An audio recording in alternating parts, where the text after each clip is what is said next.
Hello friends, आज हम लोग डिस्कस करेंगे सीटेट के प्रीवियस ईयर क्वेश्चन को। दोस्तों, ये जो प्रीवियस ईयर क्वेश्चन है वो परीक्षा तिथि 6 फरवरी 2023 के हैं।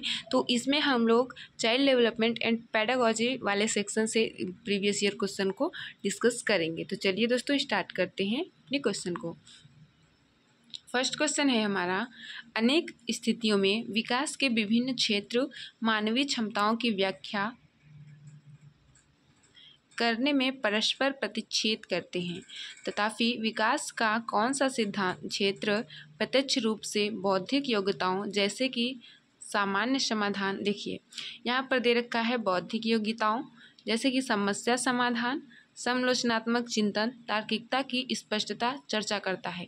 यानी कि विकास का ऐसा कौन सा क्षेत्र है जिसमें हम लोग समालोचनात्मक चिंतन, समस्या समाधान वाली चीज़ों को डिस्कस करते हैं। ठीक है, तो यहाँ पर ऑप्शन दे रखा है फिजिकल, मोटर, सामाजिक, संज्ञानात्मक। दोस्तों, शारीरिक से वो शारीरिक कौशल विकसित होते हैं, मोटर से भी वो फिजिकल एक्टिविटीज़ होती है, समाज से समाज के साथ घुल मिल होते हैं। तो यहाँ पर समालोचनात्मक चिंतन और बौद्धिक योग्यताओं तार्किकता से जुड़ रहा है, वो हमारा डी ऑप्शन हो जाएगा। संज्ञानात्मक विकास यहाँ पर करेक्ट हो जाएगा। चलिए एक्सप्लेनेशन देख लेते हैं हम लोग। अनेक स्थितियों में विकास के विभिन्न क्षेत्र मानवीय क्षमताओं की व्याख्या करने में परस्पर प्रतिच्छेद करते हैं, तथापि विकास का संज्ञानात्मक क्षेत्र प्रत्यक्ष रूप से बौद्धिक योग्यताओं जैसे कि सामान्य समस्या समाधान, समालोचनात्मक चिंतन और तार्किकता की स्पष्टतया चर्चा करता है। संज्ञानात्मक विकास से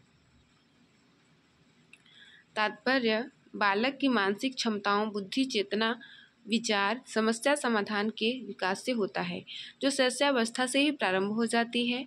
यह एक सतत विकासात्मक प्रक्रिया है ना। चलिए सेकेंड क्वेश्चन है हमारा, विकास डॉट डॉट से डॉट डॉट की ओर बढ़ता है, सिर से पैर की ओर, जटिल से सरल की ओर, बाह्य से केंद्र की ओर, विशिष्ट से सामान्य की ओर।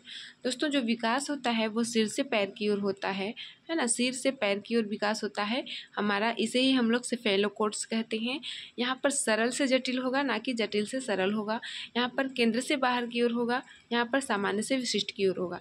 तो यहाँ पर तीनों ऑप्शन हमारे गलत हैं। First option is the correct answer. चलिए एक्सप्लेनेशन देख लेते हैं। विकास सिर से पैर की ओर बढ़ता है। विकास का यह सिद्धांत मस्तकाधोमुखी सिफेलोकोड्स है ना, सिफेलोकोडल कहलाता सिद्धांत कहलाता है। इस सिद्धांत के अनुसार बच्चा पहले सिर, फिर हाथ और पैर पर नियंत्रण हासिल करता है, अर्थात पहले 2 महीनों में सिर और चेहरे की गतिविधि पर नियंत्रण से बाल्यावस्था का विकास होता है। अगले कुछ महीने में वह अपनी बाहों का उपयोग करके स्वयं को ऊपर उठाने में सक्षम होते हैं और फिर पैर को अंगुली पर नियंत्रण हासिल करने लगते हैं और दिन प्रतिदिन रेंगने, चलने, कूदने, चढ़ने में सक्षम हो जाते हैं। दोस्तों, चलिए अब हम लोग थर्ड क्वेश्चन को बात कर लेते हैं।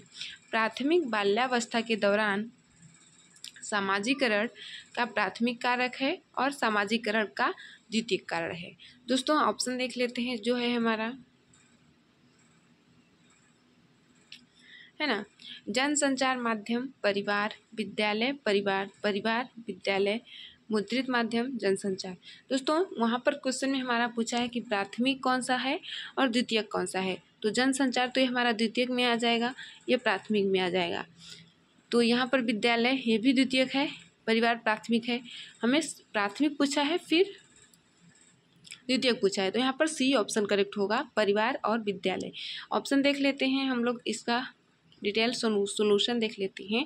प्रारंभिक बाल्यावस्था के दौरान परिवार सामाजिकरण का प्राथमिक कारण है, क्योंकि बाल्यावस्था के प्रारंभिक 5 वर्षों में ही परिवार ही बालक के विकास के सीखने की प्रक्रिया में अहम भूमिका निर्वहन करता है, जिसमें माता पिता बालक के प्रारंभिक शिक्षक होते हैं, जो कि प्राथमिक तौर पर आचरण, सभ्यता, संस्कृति, भाषा तथा नैतिक गुणों का ज्ञान देते हैं। बाल्यावस्था के विकास के क्रम में विद्यालय सामाजिकरण का द्वितीय कारक है, क्योंकि विद्यालय में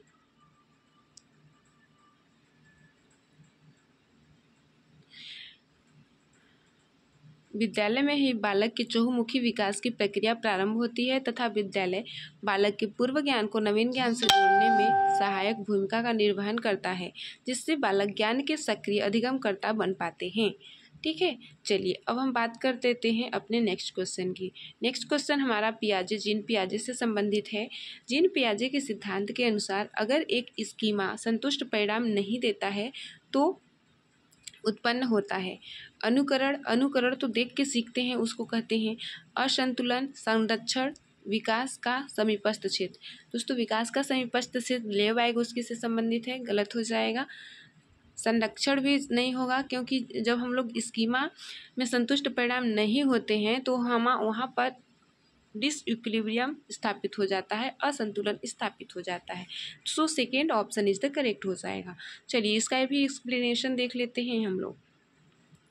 देखिए एक्सप्लेनेशन में क्या लिखा है। जीन पियाजे के सिद्धांत के अनुसार अगर एक स्कीम संतुष्ट परिणाम नहीं दे रहा है तो असंतुलन उत्पन्न होता है। असंतुलन की स्थिति में बालक के अंतः प्राज्ञ चिंतन पर प्रभाव पड़ता है, जिससे बालक के मन में कार्य के प्रति असंतोष की स्थिति उत्पन्न होती है। जीन पियाजे ने अपने सिद्धांत में 4 प्रमुख अवस्थाओं का वर्णन किया है। संवेदीगामक अवस्था जो कि 0 से 2 वर्ष की होती है। पूर्व संक्रियात्मक अवस्था 2 से 7 वर्ष की होती है। मूर्त संक्रियात्मक अवस्था 7 वर्ष की होती है। अमूर्त औपचारिक संक्रियात्मक अवस्था 7 से 11 वर्ष की होती है। जीन पियाजे के सिद्धांत में संरक्षण जो है वो मूर्त संक्रियात्मक की अवस्था के अंतर्गत आती है। चलिए अब हम बात कर लेते हैं नेक्स्ट क्वेश्चन की। नेक्स्ट क्वेश्चन है हमारा जीन पियाजे के संज्ञानात्मक विकास के सिद्धांत के अनुसार बच्चे किस अवस्था से वस्तु स्थायित्व समझना आरंभ कर देते हैं। ऑप्शन देख लेते हैं हम लोग। यहाँ पर क्वेश्चन में पूछा है कि वस्तु स्थायित्व किस अवस्था में आती है। संवेदीगामक अवस्था, पूर्व संक्रियात्मक अवस्था, मूर्त संक्रियात्मक अवस्था, औपचारिक संक्रियात्मक अवस्था। दोस्तों जो ऑब्जेक्ट परमानेंस है ना, वह संवेदीगामक अवस्था में शुरू हो जाती है क्योंकि संवेदीगामक अवस्था 0 से 2 वर्ष की होती है। तो 1 से 2 साल की जो एज होती है उसमें जो बच्चा होता है वो किसी चीज़ को अगर हम लोग कहीं छिपा के रख देते हैं तो उसे वो खोज निकालता है, इसी को ही ऑब्जेक्ट परमानेंस कहते हैं। चलिए इसका एक्सप्लेनेशन भी हम लोग देख लेते हैं। जीन पियाजे के संज्ञानात्मक विकास के सिद्धांत के अनुसार बच्चे संवेदीगामक अवस्था से वस्तु स्थायित्व समझना आरंभ कर देते हैं, अर्थात बच्चों में यह समझ विकसित होने लगती है कि वस्तुओं का अस्तित्व तब भी रहता है जब हम उन्हें देखा और छुआ नहीं जा सकता। जीन पियाजे ने अपने संज्ञानात्मक विकास के सिद्धांत में 4 प्रमुख अवस्थाओं का वर्णन किया है। ठीक है, हम लोग अवस्थाओं को देख लिए हैं, तो चलिए आगे बढ़ते हैं अपने नेक्स्ट क्वेश्चन को। ठीक है, रमन के सम्मुख हेंज की दुविधा प्रस्तुत की गई है। उसने प्रतिक्रिया व्यक्त की कि हेंज को पैसा नहीं चुराना चाहिए क्योंकि चोरी करना अपराध है और ऐसा करने से समाज में अव्यवस्था पैदा होगी। वर्तमान में रमन नैतिक विकास के किस अवस्था में है। ठीक है, रमन को हेंज की दुविधा प्रस्तुत थी और उन्होंने प्रतिक्रिया व्यक्त की कि हेंज को पैसा नहीं चुराना चाहिए, यानी कि वो जो रमन है वो अपना दिमाग लगा रहा है कि उन्हें ऐसा नहीं करना चाहिए क्योंकि चोरी करना एक अपराध है। तो यह किस अवस्था में आएगा, लेव वाइगोत्स्की के अनुसार, कोहलबर्ग के नैतिक विकास के अनुसार। ठीक है, तो चलिए यहाँ पर देख लेते हैं। आज्ञाकारिता और दंड अभिविन्यास, दोस्तों ये नहीं होगा, ये तो फर्स्ट हमारा स्टेप है। यांत्रिक उद्देश्य अभिविन्यास, ये भी सेकेंड उद्देश्य नहीं होगा। अच्छा लड़का अच्छा लड़की, ये तीसरा है। दोस्तों फोर्थ जो हमारा स्टेप है कानून एवं व्यवस्था अभिविन्यास, इसमें ये माना जाता है कि जो भी कानून सरकार ने बनाए रखे हैं उनका हमें पालन करना चाहिए क्योंकि कानून ही हमारे लिए अच्छे होते हैं। कानून का पालन करना चाहिए, कानून के विरोधी नहीं जाना चाहिए। ये हमारा फोर्थ स्टेप होता है कानून एवं व्यवस्था अभिविन्यास। चलिए इसका हम लोग एक्सप्लेनेशन भी कर लेते हैं। रमन के सम्मुख हेंज की दुविधा प्रस्तुत की गई। उसने प्रतिक्रिया व्यक्त की कि हेंज को पैसा नहीं चुराना चाहिए क्योंकि चोरी करना अपराध है और ऐसा करने से समाज में अव्यवस्था पैदा होगी।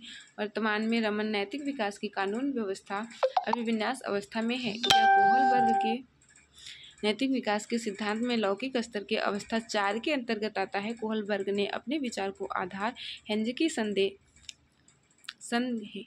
संदेहास्पद किंग कर्तव्य विमूढ़ता को बनाया है। चलिए अब हम लोग बात कर लेते हैं अपने नेक्स्ट क्वेश्चन की। ठीक है, नेक्स्ट क्वेश्चन है, लेव वाइगोत्स्की के अनुसार निम्न में से कौन सा कथन सही है? सामाजिक पृथक्करण अधिगम में योगदान देता है। तो दोस्तों सामाजिक पृथक्करण अधिगम में योगदान नहीं देता है। समाज को और कल्चरल को और समाज को सोशल, कल्चरल एंड लैंग्वेज को लेव वाइगोत्स्की महत्वपूर्ण देते हैं। ठीक है, तो यहाँ पर सामाजिक पृथक्करण की बात करी गई है, तो यहाँ पर गलत हो जाएगा। बच्चे दूसरों के सहयोग के बिना सर्वाधिक अच्छी तरह से सीखते हैं। सहयोग के बिना नहीं, इसलिए गलत हो जाएगा, सहयोग से सीखते हैं। ठीक है, और मदद अधिगम की गति में अवरोध पैदा करते हैं। दोस्तों अवरोध पैदा नहीं करते, बल्कि संकेत और अधिगम मदद करते हैं।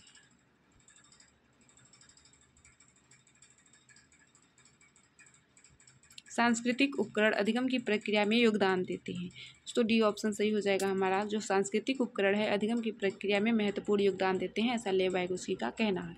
चलिए ऑप्शन देख लेते हैं हम लोग। एक्सप्लेनेशन, लेव वाइगोत्स्की के विचारों के अनुसार सांस्कृतिक उपकरण अधिगम की प्रक्रिया में योगदान देते हैं। लेव वाइगोत्स्की को इनके सिद्धांत सामाजिक सांस्कृतिक सिद्धांत के रूप में जाना जाता है। इनके सिद्धांत का मुख्य आधार उत्तरोत्तर मानसिक विकास का अध्ययन है। चलिए बात कर लेते हैं अगले क्वेश्चन की। दोस्तों लेव वाइगोत्स्की के अनुसार शिक्षण अधिगम की निम्न में से कौन सी विधि अधिगम को समुन्नत करती है? ऑप्शन दे रखा है हमारा। निष्क्रिय अनुकरण नहीं होगा दोस्तों, क्योंकि एक्टिव अनुकरण होना चाहिए। सहभागी अधिगम, यहाँ पर हमारा बी ऑप्शन सही है। कोऑपरेटिव आ जाए, कोलैबोरेटिव आ जाए तो वहाँ पर लेव वाइगोत्स्की के संबंधित सत्य हो जाएगा। ठीक है, व्याख्यात्मक शिक्षण ये भी गलत हो जाएगा। उद्दीपन प्रतिक्रिया ये तो हमारे जो अधिगम के सिद्धांत थॉर्नडाइक हैं वो देते हैं, तो ये भी गलत हो जाएगा। यहाँ पर सेकेंड ऑप्शन सही है। एक्सप्लेनेशन देख लेते हैं। लेव वाइगोत्स्की के अनुसार शिक्षण अधिगम में सहयोगी अधिगम वह विधि है जो अधिगम को समुन्नत करती है। यह एक प्रकार की सहयोगी शिक्षा है जिसमें छात्रों को जोड़े या छोटे समूहों में काम कराया जाता है ताकि अवधारणाओं पर चर्चा की जा सके तथा समस्याओं का समाधान खोजा जा सके। यह व्यक्तिगत शिक्षार्थियों को एक परस्पर सीखने के लक्ष्य को पूरा करने के लिए अपनी विशेषज्ञता, अनुभव और क्षमता को संयोजित करने में सक्षम बनाती है। चलिए बात कर लेते हैं अगले ऑप्शन की क्वेश्चन की। बाल केंद्रित शिक्षा किसकी अनुशंसा करती है? मानकीकृत शिक्षा। दोस्तों जो बाल केंद्रित शिक्षा है वो मानकीकृत शिक्षा को नहीं बढ़ावा देती है। पुरस्कार और दंड का इस्तेमाल, पुरस्कार का भी इस्तेमाल नहीं करती है। बाल केंद्रित शिक्षा वैयक्तिक विभिन्नताओं पर ध्यान देना। तो दोस्तों यहाँ पर सी ऑप्शन सही हो जाएगा। वैयक्तिक विभिन्नताओं पर ध्यान देना, वैयक्तिक विभिन्नताओं पर ध्यान देना बाल केंद्रित शिक्षा का प्रमुख उद्देश्य होता है। योग्यता के सत्तावादी मत का विकास करना। तो दोस्तों यहाँ पर योग्यता के सत्तावादी मत का विकास करना ये भी गलत होगा। तो चलिए हम लोग एक्सप्लेनेशन को देख लेते हैं। बाल केंद्रित शिक्षा पद्धति में शिक्षा का केंद्र बिंदु बालक शिक्षार्थी होता है। बालक की रुचियों, प्रवृत्तियों तथा योग्यताओं आदि को ध्यान में रखकर ही शिक्षण प्रदान किया जाता है। प्रत्येक बालक का अलग से व्यक्तिगत ध्यान दिया जाता है, अर्थात पिछड़े बालकों के लिए अलग अलग पाठ्यक्रम तथा मंदबुद्धि बालकों के लिए व्यक्तिगत निरीक्षण करके दैनिक समस्याओं को दूर करने का प्रयास किया जाता है। अतः बाल केंद्रित शिक्षा व्यक्तिगत विभिन्नताओं पर ध्यान देने की अनुशंसा करता है और इसमें बालकों की समस्याओं को दूर करने के लिए निदानात्मक और उपचारात्मक शिक्षण प्रदान करता है। चलिए अब हम बात करते हैं अपने नेक्स्ट क्वेश्चन की। हार्वर्ड गार्टनर से क्वेश्चन है, बुद्धि के सिद्धांत के अनुसार बुद्धि है ना, हार्वर्ड गार्टनर के अनुसार सभी बच्चों को एक समान स्तर होते हैं? नहीं। एक समान योग्यता है जिसका कोई जैविक आधार नहीं है? नहीं। हार्वर्ड गार्टनर ने बताए हैं सभी बच्चों को मतलब सभी बच्चों में अलग अलग प्रकार की बुद्धि पाई जाती है। जन्म से ही स्थिर एक परिवेश कारकों का कोई प्रभाव नहीं पड़ता, तो ये भी गलत हो जाएगा क्योंकि परिवेशी कारकों का बहुत प्रभाव पड़ता है। देखिए कई प्रकार की होती है बुद्धि और व्यक्तियों के पास विभिन्न प्रकार की बुद्धि के विभिन्न स्तर होते हैं। तो दोस्तों यहाँ पर डी ऑप्शन हमारा सही हो जाएगा। ठीक है, हार्वर्ड गार्टनर के अनुसार हमारा जो बुद्धि होती है वो कई प्रकार की होती है। हार्वर्ड गार्टनर के बहुबुद्धि सिद्धांत के अनुसार बुद्धि कई प्रकार की होती है और व्यक्तियों के पास विभिन्न प्रकार की बुद्धि के विभिन्न स्तर होते हैं। इस सिद्धांत के अनुसार बुद्धि का स्वरूप एकाकी न होकर बहुकारक होता है। हार्वर्ड गार्टनर ने अपनी पुस्तक फ्रेम ऑफ माइंड में यह वर्णन किया कि बुद्धि को एकाकी सत्ता के रूप में नहीं देखा जा सकता है। चलिए अब हम बात करते हैं नेक्स्ट क्वेश्चन की। नेक्स्ट क्वेश्चन है हमारा अभिकथन और रीजन से है। ठीक है, अधिगम का सामाजिक रचनावादी सिद्धांत अधिगम प्रक्रिया को सहज सुगम बनाने के लिए कक्षा में मुद्रित समृद्ध परिवेश के सृजन पर बल देता है। अधिगम का सामाजिक संरचनावादी सिद्धांत कक्षा में सहज सुगम बनाने के लिए मुद्रित समृद्ध परिवेश, यानी कि जो हमारी जो प्रिंटेड क्लास होती है जिसमें हम लोग ABCD को मुद्रित चिन्हित, ठीक है, तो इस प्रकार के सृजन पर बल देती है। तो यहाँ पर अभिकथन तो हमारा सही है। भाषा विकास में विद्यालय के परिवेश की कोई भूमिका नहीं है। देखिए यहाँ पर बता ही रखा है कि परिवेश की कोई भूमिका नहीं है, तो यहाँ पर तर्क हमारा वैसे ही गलत हो जाएगा। भाषा विकास की पूरी तरह से जैविक परिपक्वता पर निर्भर होती है, जैविक परिपक्वता पर बता रहा है, क्योंकि हम लोग क्या करेंगे, कोई परिवेश की भूमिका नहीं होती है और जैविक परिपक्वता पर विकसित होता है पूरी तरह से। तो ये बात हमारा गलत है, अभिकथन हमारा सही है। तो दोस्तों यहाँ पर A और R दोनों सही हैं, गलत हो जाएगा। A और R दोनों सही हैं लेकिन R एक ही सही व्याख्या है, दोनों सही नहीं है ना। A सही है लेकिन R गलत है, तो यहाँ पर C ऑप्शन हमारा गलत हो जाएगा। चलिए अब हम लोग बात कर लेते हैं नेक्स्ट क्वेश्चन की। लड़के बहुत शक्तिशाली और कठोर होते हैं तथा लड़कियां नरम और संवेदनशील होती हैं, इस तरह के कथन को बढ़ावा देते हैं। यहाँ पर क्वेश्चन है, लड़के बहुत शक्तिशाली और कठोर होते हैं तथा लड़कियां नरम और संवेदनशील, ये बना दिया गया है, ठीक है। तो इसे हम लोग क्या कहेंगे, जेंडर समानता तो नहीं है यहाँ पर, क्योंकि हम लोग लड़कों को शक्तिशाली बता रहे हैं, बच्चियों को नरम बता रहे हैं, ठीक है।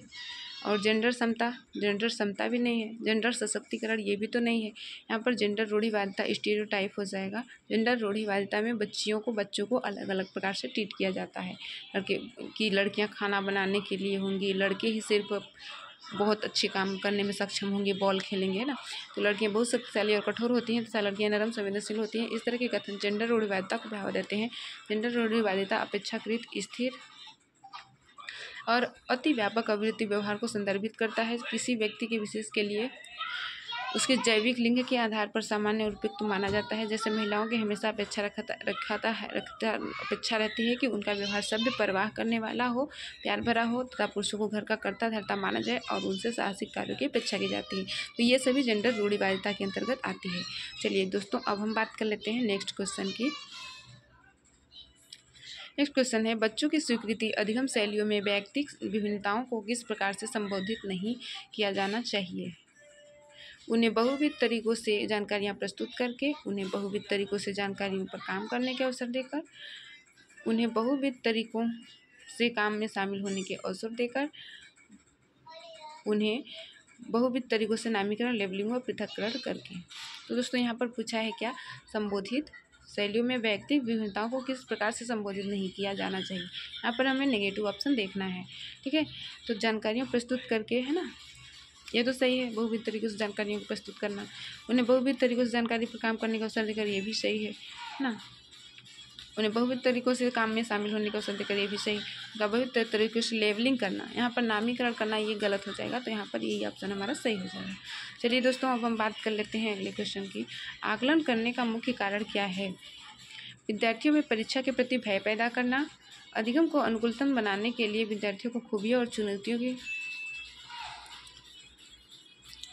की पहचान करना। तो दोस्तों यहाँ पर बी ऑप्शन हमारा सही है। विद्यार्थियों में परीक्षा के प्रति भय पैदा करना, ऐसा कोई असेसमेंट का कोई रीज़न नहीं होता। विद्यार्थियों के निष्पादन के लिए अनुसार उनके आगे कक्षा में प्रोन्नत करना, ये भी असेसमेंट करने की बस कक्षा में उन्नति कर दें उन्हें। विद्यार्थियों को श्रेणी देना, ग्रेड देना, ये भी गलत हो जाएगी। तो दोस्तों वहाँ पर हमारा बी ऑप्शन सही हो जाएगा, ठीक है। चलिए अब हम लोग एक्सप्लेनेशन भी देख लेते हैं। आकलन करने का मुख्य कारण अधिगम को अनुकूलतम बनाने के लिए विद्यार्थियों को खूबियों और चुनौतियों की पहचान करना है, क्योंकि आकलन की विद्यार्थियों के प्रगति स्तर का पता लगाया जाता है। पाठ्यक्रम से संबंधित विद्यार्थी की प्रगति, उपलब्धियों की जानकारी एकत्रित करने, वर्णन एवं विश्लेषण करने की सुनियोजित निरंतर प्रतिक्रिया को आकलन कहा जाता है। तो चलिए दोस्तों आज की इस वीडियो को यहीं खत्म करते हैं। अगर वीडियो पसंद आई हो, अगर ऐसे ही वीडियो आपको चाहिए तो कमेंट करिएगा। तो मिलते हैं नेक्स्ट वीडियो में, तब तक के लिए धन्यवाद।